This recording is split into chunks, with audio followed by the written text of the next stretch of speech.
My dear friends and personalist, I am Uday Singh advocate speaking. ಇವತ್ತು ನಾನು ಇನ್ನೊಂದು ವಿಷಯವನ್ನು ತೆಗೆದುಕೊಂಡು ನಿಮ್ಮ ಮುಂದೆ ಬಂದಿದ್ದೀನಿ. ಇವತ್ತು ನಾನು ಆಯ್ಕೆ ಮಾಡ್ಕೊಂಡಿರ್ತಕ್ಕಂಥ ವಿಷಯ ಅಂತಂದ್ರೆ 2004ಕ್ಕಿಂತ ಮುಂಚಿತವಾಗಿ ಆಸ್ತಿ ವಿಭಜನೆ ಆಗಿದ್ದರೂ ಸಹ ಹೆಣ್ಣು ಮಕ್ಕಳಿಗೆ ಆಸ್ತಿ ಹಕ್ಕು ಇದೆ ಅಂತೇಳಿ ಸರ್ವೋಚ್ಚ ನ್ಯಾಯಾಲಯ ಒಂದು ಮಹತ್ವದ ತೀರ್ಪನ್ನು ಹೇಳಿದೆ.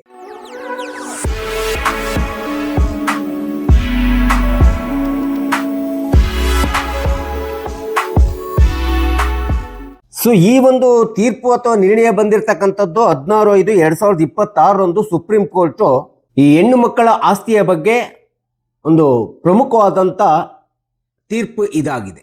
ಈ ಒಂದು ಪ್ರಕರಣ ಹೋಗಿರ್ತಕ್ಕಂಥದ್ದು ಸುಪ್ರೀಂ ಕೋರ್ಟ್ಗೆ ಕರ್ನಾಟಕದಿಂದ ಹೋಗಿರ್ತಕ್ಕಂಥ ಪ್ರಕರಣ. ಆ ಪ್ರಕರಣದ ಅರ್ಜಿದಾರರಂತಂದ್ರೆ BS ಲಲಿತಾ ಮತ್ತು ಇತರರು ವರ್ಸಸ್ ಭುವನೇಶ್ ಮತ್ತು ಇತರರು. ಸೊ 2026 INSC 499 ಈ ಪ್ರಕರಣ ಹೆಣ್ಣು ಮಕ್ಕಳ ಆಸ್ತಿಯ ಬಗ್ಗೆ ಇನ್ನಷ್ಟು ಒಂದು ಬಲಗೊಳಿಸುವಂತ ಒಂದು ಮಹತ್ವದ ತೀರ್ಪನ್ನು ಸುಪ್ರೀಂ ಕೋರ್ಟ್ ಹೇಳಿದೆ. ನಿಮಗೆ ಗೊತ್ತಿರೋ ಹಾಗೆ ಈಗಾಗಲೇ ಹಿಂದೂ ಉತ್ತರಾಧಿಕಾರತ್ವ ಕಾಯ್ದೆ 2005ರಲ್ಲಿ ತಿದ್ದುಪಡಿಯಾಗಿದೆ. ಆ ಒಂದು ತಿದ್ದುಪಡಿಯಾದಂಥ ಕಾಯ್ದೆಯ ಪ್ರಕಾರ ವಿನಿತಾ ವರ್ಸಸ್ ರಾಕೇಶ್ ಶರ್ಮಾ ಒಂದು ಸರ್ವೋಚ್ಚ ನ್ಯಾಯಾಲಯದ ಒಂದು ಮೈಲುಗಲ್ಲಿನ ತೀರ್ಪೇನಿದೆ, ಆ ತೀರ್ಪಿನಲ್ಲಿ 2005ಕ್ಕಿಂತ ಅಥವಾ 4ಕ್ಕಿಂತ ಮುಂಚೆ ಯಾವುದೇ ಕುಟುಂಬದೊಳಗಡೆ ಆಸ್ತಿ ವಿಭಜನೆ ಆಗಿರ್ಬೋದು ಅಥವಾ ತಂದೆ ಸತ್ತೋಗಿದಂತ ಸಂದರ್ಭದಲ್ಲಿ ಅಂತ ಒಂದು ವಿಭಜನೆ ಆದಂತ ಆಸ್ತಿ ಒಂದು ವೇಳೆ ನೋಂದಣಿ ಆಗಿದೆ, ಸಬ್ ರಿಜಿಸ್ಟರ್ ಆಫೀಸ್ ನಲ್ಲಿ ನೋಂದಣಿ ಆಗಿದೆ ಅಂದ್ರೆ ಆಗ ಆ ಕುಟುಂಬದ ಹೆಣ್ಣು ಮಕ್ಕಳು ಪುನಃ ಆಸ್ತಿ ಬೇಕು ಅಂತೇಳಿ ದಾವೆ ಹೂಡ್ಲಿಕ್ಕೆ ಅವರಿಗೆ ಹಕ್ಕಿಲ್ಲ ಅಂತೇಳಿ ವಿನಿತಾ ವರ್ಸಸ್ ರಾಕೇಶ್ ಶರ್ಮಾ ಕೇಸ್ನಲ್ಲಿ ಸ್ಪಷ್ಟವಾಗಿ ಹೇಳಿರ್ತಕ್ಕಂಥದ್ದು ನಾವು ನೋಡಿದ್ವಿ. ಆದ್ರೆ ಈಗ ಈ ಒಂದು ಪ್ರಕರಣದ ಪ್ರಕಾರ ಸರ್ವೋಚ್ಚ ನ್ಯಾಯಾಲಯ 2005ರ ತಿದ್ದುಪಡಿ ಯಾವುದೇ ವಿಧವಾದಂತ ಹಳೆಯ ಕುಟುಂಬದ ಆಸ್ತಿ ವಿಭಜನೆಗಳಿಗೆ ಅಡ್ಡಿ ಆಗುವುದಿಲ್ಲ ಅಂತೇಳಿ ಸ್ಪಷ್ಟವಾಗಿ ಹೇಳಿದೆ. ಯಾಕಂದ್ರೆ ಒಂದು ವೇಳೆ ತಂದೆ ಆದಂತವನು ಯಾವುದೇ ಒಂದು ಉಯಿಲನ್ನು ಬರೆಯದೆ ಅಥವಾ ವಿಲ್ಲನ್ನು ಮಾಡದೆ ತೀರಿಕೊಂಡು ಹೋದಂತ ಸಂದರ್ಭದಲ್ಲಿ ಅಂತ ಒಬ್ಬ ತಂದೆಯ ಆಸ್ತಿ ಅಂತೇನಿದೆ, ಗಳಿಸಿದ ಆಸ್ತಿ ಅಂತೇನಿದೆ, ಆ ಆಸ್ತಿ ಹೆಂಡತಿ, ಹೆಣ್ಣು ಮಕ್ಕಳು ಮತ್ತು ಗಂಡು ಮಕ್ಕಳು, ಅವರಿಗೆ ಎಷ್ಟು ಜನ ಹೆಣ್ಮಕ್ಳು ಇರ್ತಾರೋ ಎಷ್ಟು ಜನ ಗಂಡು ಮಕ್ಕಳು ಇರ್ತಾರೋ ಈ ರೀತಿ ಎಲ್ಲರಿಗೂ ಸಹ ಸಮಾನವಾಗಿ ಹಂಚಿಕೆ ಆಗ್ಬೇಕಂತೇಳಿ ಸ್ಪಷ್ಟವಾಗಿ ಸರ್ವೋಚ್ಚ ನ್ಯಾಯಾಲಯ ಹೇಳಿರ್ತಕ್ಕಂಥದ್ದನ್ನ ನಾವಿಲ್ಲಿ ನೋಡ್ತಾ ಇದ್ದೀವಿ. ಯಾವಾಗ ತಂದೆ ಯಾವುದೇ ಒಂದು ವಿಲ್ ಮಾಡದೆ ಅಥವಾ ಉಯಿಲು ಬರೆಯದೆ ಆಸ್ತಿಯನ್ನು ಬಿಟ್ಟು ಹೋದಂತ ಸಂದರ್ಭದಲ್ಲಿ ಅಂತ ಒಂದು ಆಸ್ತಿಯನ್ನ ಹೆಣ್ಣು ಮಕ್ಕಳ ಆಸ್ತಿ ಹಕ್ಕನ್ನ ತಿರಸ್ಕರಿಸಲು ಸಾಧ್ಯವಿಲ್ಲ. 2005ರ ಉತ್ತರಾಧಿಕಾರತ್ವ ಕಾಯ್ದೆಗೆ ತಿದ್ದುಪಡಿ ತಂದಿದ್ದರೂ ಸಹ ಇದಕ್ಕಿಂತ ಮುನ್ನವೇ ಸಹೋದರರು ಒಂದು ವೇಳೆ ತಮ್ಮ ಕುಟುಂಬದ ಆಸ್ತಿಯನ್ನ ಹೆಣ್ಣು ಮಕ್ಕಳನ್ನ ಹೊರತುಪಡಿಸಿ ತಮ್ಮಲ್ಲಿ ಏನಾದರೂ ವಿಭಜನೆ ಮಾಡಿಕೊಂಡಂತ ಸಂದರ್ಭದಲ್ಲಿ ಅಂತ ಒಂದು ಹೆಣ್ಣು ಮಕ್ಕಳ ಆಸ್ತಿ ಹಕ್ಕನ್ನ ಈ ಒಂದು ತೀರ್ಪಿನ ಪ್ರಕಾರ ತಿರಸ್ಕರಿಸಲು ಸಾಧ್ಯವಿಲ್ಲ ಎಂಬತಕ್ಕಂಥದ್ದನ್ನ ಸರ್ವೋಚ್ಚ ನ್ಯಾಯಾಲಯ ಹೇಳ್ತಾ ಇದೆ. ಯಾಕಂದ್ರೆ ಈ ಒಂದು ಸೆಕ್ಷನ್ 6 ಮತ್ತು ಸೆಕ್ಷನ್ 8 ಹಿಂದೂ ಸಕ್ಸೆಷನ್ ಆಕ್ಟ್ ಒಳಗಡೆ ತಿದ್ದುಪಡಿ ತಂದ್ಬಿಟ್ಟು ಸೆಕ್ಷನ್ 8 ಪ್ರಕಾರ ಹೆಣ್ಣು ಮಕ್ಕಳು ತಂದೆಯ ಆಸ್ತಿಗೆ ಕ್ಲಾಸ್ 1 ಲೀಗಲ್ ಏರ್ಸ್ ಆಗ್ತಾರೆ. ಇಂಥ ಒಂದು ಲೀಗಲ್ ಏರ್ಸ್ ಆಗಿರೋದ್ರಿಂದ ಅವರಿಗೆ ತಮ್ಮ ಆಸ್ತಿಯ ಬಗ್ಗೆ ಸಂಪೂರ್ಣವಾದಂತ ಸ್ವತಂತ್ರತೆಯನ್ನ ಅಥವಾ ಸ್ವಾಯತ್ತತೆ ಹಕ್ಕನ್ನ ಪಡೆದಿರ್ತಾರೆ ಎಂಬತಕ್ಕಂಥದ್ದನ್ನ ಇಲ್ಲಿ ನ್ಯಾಯಾಲಯ ಹೇಳ್ತಾ ಇದೆ. ಯಾವುದೇ ಒಂದು ತಂದೆ ವಿಲ್ ಮಾಡಿಲ್ಲ ಅಂದ ತಕ್ಷಣ ಅವನ ಹೆಂಡತಿ ವಿಧವೆ ಮತ್ತು ಎಷ್ಟು ಜನ ಗಂಡು ಮಕ್ಳು ಇರ್ತಾರೆ, ಎಷ್ಟು ಜನ ಹೆಣ್ಮಕ್ಳು ಇರ್ತಾರೆ, ಆ ಒಂದು ವಿಲ್ ಮಾಡದೆ ಬಿಟ್ಟು ಹೋದಂತ ಆಸ್ತಿ ಸಮಾನವಾಗಿಯೇ ಹಂಚಿಕೆ ಆಗಬೇಕು. ಅದರಿಂದ ಯಾವುದೇ ವಿಧವಾದಂತ ಅಸಮಾನತೆ ಆಗಬಾರ್ದು ಎಂಬತಕ್ಕಂಥದ್ದನ್ನ ಇಲ್ಲಿ ನ್ಯಾಯಾಲಯ ಸ್ಪಷ್ಟಪಡಿಸ್ತಾ ಇದೆ.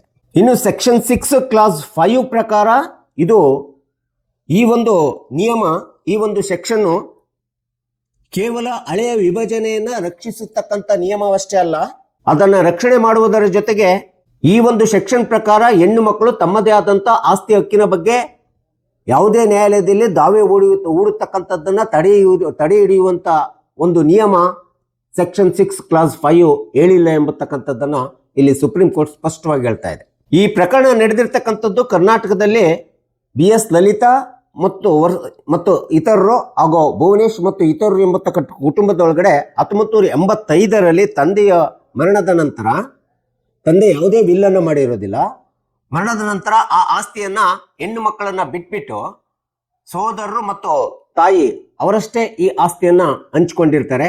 ಈ ರೀತಿ ಹಂಚಿಕೊಂಡಂತ ಹೆಣ್ಣು ಮಕ್ಕಳನ್ನ ಹೊರಗಿಟ್ಬಿಟ್ಟು ಆಸ್ತಿ ಹಂಚಿಕೊಂಡಿರ್ತಕ್ಕಂಥ ಈ ಒಂದು ಕುಟುಂಬ, ಆ ಕುಟುಂಬದ 3 ಜನ ಹೆಣ್ಣು ಮಕ್ಕಳು ನ್ಯಾಯಾಲಯದಲ್ಲಿ ದಾವೆಯನ್ನು ಹೂಡ್ತಾರೆ. ಯಾವಾಗ ಕರ್ನಾಟಕದ ಹೈಕೋರ್ಟಿನೊಳಗಡೆ ಈ ಒಂದು ಪ್ರಕರಣ ದಾಖಲಾಗ್ತದೆ, ಆ ದಾಖಲಾದಂಥ ಪ್ರಕರಣವನ್ನ ಕರ್ನಾಟಕದ ಹೈಕೋರ್ಟ್ ತನ್ನದೇ ಆಗಿರ್ತಕ್ಕಂಥ ತಾಂತ್ರಿಕ ಕಾರಣಗಳನ್ನು ಕೊಟ್ಬಿಟ್ಟು ಈ ಒಂದು ಹೆಣ್ಣು ಮಕ್ಕಳ ಆಸ್ತಿಯ ಹಕ್ಕಿನ ದಾವೆಯನ್ನ ಸಂಪೂರ್ಣ ವಜಾಗೊಳಿಸಿರ್ತಕ್ಕಂಥದ್ದು, ತಾಂತ್ರಿಕ ಕಾರಣದಿಂದ ವಜಾಗೊಳಿಸಿರ್ತಕ್ಕಂಥದ್ದನ್ನು ನಾವಿಲ್ಲಿ ನೋಡ್ತಾ ಇದ್ದೀವಿ. ಸೊ ಇಂಥ ಒಂದು ಹೆಣ್ಣು ಮಕ್ಕಳ ಆಸ್ತಿ ಹಕ್ಕು 2004ಕ್ಕಿಂತ ಮುಂಚಿತವಾಗಿಯೇ ಈ ಒಂದು ಹಳೆ ಪ್ರಕರಣ ಆಗಿರೋದ್ರಿಂದ ಸುಪ್ರೀಂ ಕೋರ್ಟು ಹೈಕೋರ್ಟಿನ ಆದೇಶವನ್ನ ರದ್ದುಪಡಿಸ್ಬಿಟ್ಟು ಹೆಣ್ಣು ಮಕ್ಕಳು ತಮ್ಮ ಆಸ್ತಿಯ ಬಗ್ಗೆ ತಮ್ಮದೇ ಆದಂತ ಸ್ವತಂತ್ರವಾದಂತ ಹಕ್ಕನ್ನು ಹೊಂದಿರ್ತಾರೆ, ಅಥವಾ ಸ್ವತಂತ್ರವಾದಂತ ಉತ್ತರಾಧಿಕಾರತ್ವದ ಹಕ್ಕನ್ನು ಅವರಿಗೆ ನಾವು ಕೊಡಬೇಕಾಗುತ್ತೆ. ಇದು ಯಾವಾಗಲೂ ಕೂಡ ಇವರ ಹಕ್ಕು ಜೀವಂತವಾಗಿರ್ತದೆ ಹೊರತು ಇವರ ಹಕ್ಕು ಸಾಯ್ಲಿಕ್ಕೆ ಸಾಧ್ಯವಿಲ್ಲ ಎಂಬತಕ್ಕಂಥದ್ದನ್ನು ಇಲ್ಲಿ ಸರ್ವೋಚ್ಚ ನ್ಯಾಯಾಲಯ ಸ್ಪಷ್ಟವಾಗಿ ಹೇಳ್ತಾ ಇದೆ. ಹೀಗಾಗಿ ಈ ಪ್ರಕರಣವನ್ನ ಟ್ರಯಲ್ ಕೋರ್ಟ್ನಲ್ಲಿ ವಿಚಾರಣಾ ನ್ಯಾಯಾಲಯದೊಳಗಡೆ ಮತ್ತೆ ಪುನಃ ಮುಂದುವರಿಸಿ ಈ ಒಂದು ಪ್ರಕರಣಕ್ಕೆ ಸ್ಪಷ್ಟವಾದಂಥ ನ್ಯಾಯವನ್ನು ಕೊಡಬೇಕೆಂಬತಕ್ಕಂಥದ್ದು ಆದೇಶವನ್ನ ಸರ್ವೋಚ್ಚ ನ್ಯಾಯಾಲಯ ಇಲ್ಲಿ ಮಾಡಿರ್ತಕ್ಕಂಥದ್ದು ನಾವು ನೋಡ್ತಾ ಇದ್ದೀವಿ. ಒಟ್ಟಾರೆ ಈ ಪ್ರಕರಣದ ಮೂಲ ಉದ್ದೇಶ ಅಂತಂದ್ರೆ ಯಾವುದೇ ಒಂದು ಆಸ್ತಿಯನ್ನ ತಂದೆ ಉಯಿಲು ಮಾಡದೆ ಅಥವಾ ವಿಲ್ಲನ್ನು ಬರೆಯದೆ ಬಿಟ್ಟು ಹೋದಂಥ ಸಂದರ್ಭದಲ್ಲಿ ಅದು 2005ಕ್ಕಿಂತ ಮುಂಚೆ 4ಕ್ಕಿಂತ ಮುಂಚೆ ಆಗಿರ್ಬೋದು, ನಂತರದಲ್ಲಾಗಿರ್ಬೋದು, ಹೀಗೆ ತೀರಿಕೊಂಡಂಥ ತಂದೆಯ ಆಸ್ತಿಯನ್ನ ಹೆಣ್ಣು ಮಕ್ಕಳು ಮತ್ತು ಗಂಡು ಮಕ್ಕಳು ಮತ್ತು ವಿಧವೆ ತಾಯಿ ಎಲ್ಲರಿಗೂ ಸಮಾನವಾಗಿ ಬರಬೇಕು, 1:3 ಶೇರ್ ಆಗಲೇಬೇಕು ಎಂಬತಕ್ಕಂಥದ್ದನ್ನ ಸಮಾನವಾಗಿ ಹಂಚಿಕೆ ಆಗಬೇಕು. ಇದರಲ್ಲಿ ಯಾವುದೇ ವಿಧವಾದಂಥ ತಾರತಮ್ಯ ಮಾಡಲಿಕ್ಕೆ ಅವಕಾಶವಿಲ್ಲ.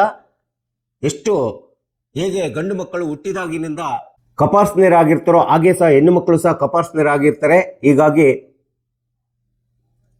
ಗಂಡು ಮಕ್ಕಳಿಗೆ ಎಷ್ಟು ಆಸ್ತಿ ಹಕ್ಕಿದೆಯೋ ಅದೇ ರೀತಿ ಹೆಣ್ಣು ಮಕ್ಕಳಿಗೂ ಸಹ ಸಮಾನವಾಗಿರ್ತಕ್ಕಂಥ ಹಕ್ಕು ಇದೆ ಎಂಬತಕ್ಕಂಥ ಈ ಒಂದು 2000 ತಿದ್ದುಪಡಿಯಲ್ಲಿ 2005ರ ತಿದ್ದುಪಡಿಯಲ್ಲಿ ಹೇಳಿರ್ತಕ್ಕಂಥದ್ದನ್ನ ಮತ್ತೆ ಪುನಃ ಈ ಒಂದು ಹೆಣ್ಣು ಮಕ್ಕಳ ಆಸ್ತಿ ಹಕ್ಕನ್ನ ಸಂಪೂರ್ಣ ಬಲಗೊಳಿಸಿರ್ತಕ್ಕಂಥ ಒಂದು ಲ್ಯಾಂಡ್ ಮಾರ್ಕ್ ತೀರ್ಪು ಅಂತೇಳಿ, ಜಡ್ಜ್ಮೆಂಟ್ ಅಂತೇಳಿ ನಾವು ಹೇಳಬೇಕಾಗುತ್ತೆ. ಏನು ಮೇ 16/5/2026 ಸುಪ್ರೀಂ ಕೋರ್ಟ್ ಕೊಟ್ಟಿರ್ತಕ್ಕಂಥ ಒಂದು ಮಹತ್ವದ ತೀರ್ಪಿನಿಂದ ಈಗಲೂ ಸಹ ಹೆಣ್ಮಕ್ಕಳ ಒಂದು ಆಸ್ತಿ ಒಂದು ಸಂಪೂರ್ಣವಾದಂಥ ರಕ್ಷಣಾತ್ಮಕವಾದಂಥ ಹಕ್ಕು ಅಂತೇಳಿ ನಾವಿಲ್ಲಿ ತಿಳ್ಕೊಬೇಕಾಗುತ್ತೆ. ಸೊ ಹೀಗಾಗಿ ಈ ಒಂದು ಪ್ರಕರಣ ತುಂಬ ಮಹತ್ವಪೂರ್ಣವಾದಂಥ ಪ್ರಕರಣ ಅಂತೇಳಿ ನಾನು ಈ ವಿಡಿಯೋ ಮೂಲಕ ಕಕ್ಷಿದಾರರಿಗೆ, ಸಾರ್ವಜನಿಕರಿಗೆ ವಿಶ್ಲೇಷಣೆ ವಿವರಣೆಯನ್ನು ಕೊಟ್ಟಿರ್ತೇನೆ. ದಯವಿಟ್ಟು ನನ್ನ ವಿಡಿಯೋನ ಇಷ್ಟ ಆಗಿದ್ದರೆ ಶೇರ್ ಮಾಡಿ, ಲೈಕ್ ಮಾಡಿ, ಕಮೆಂಟ್ ಮಾಡಿ ಮತ್ತು ನನ್ನ ಚಾನಲ್ಗೆ ಸಬ್ಸ್ಕ್ರೈಬ್ ಆಗೋದನ್ನು ಮರಿಬೇಡಿ ಅಂತ ಹೇಳ್ತಾ ಮತ್ತೊಮ್ಮೆ ಕೇಳ್ಕೊಳ್ತಾ ಇವತ್ತಿನ ವಿಷಯಕ್ಕೆ ವಿರಾಮ ಹೇಳ್ತೀನಿ. ಇನ್ನೊಂದು ವಿಷಯ ತೆಗೆದುಕೊಂಡು ನಿಮ್ಮ ಮುಂದೆ ಬರ್ತೀನಿ. ಜೈ ಹಿಂದ್, ಜೈ ಕರ್ನಾಟಕ.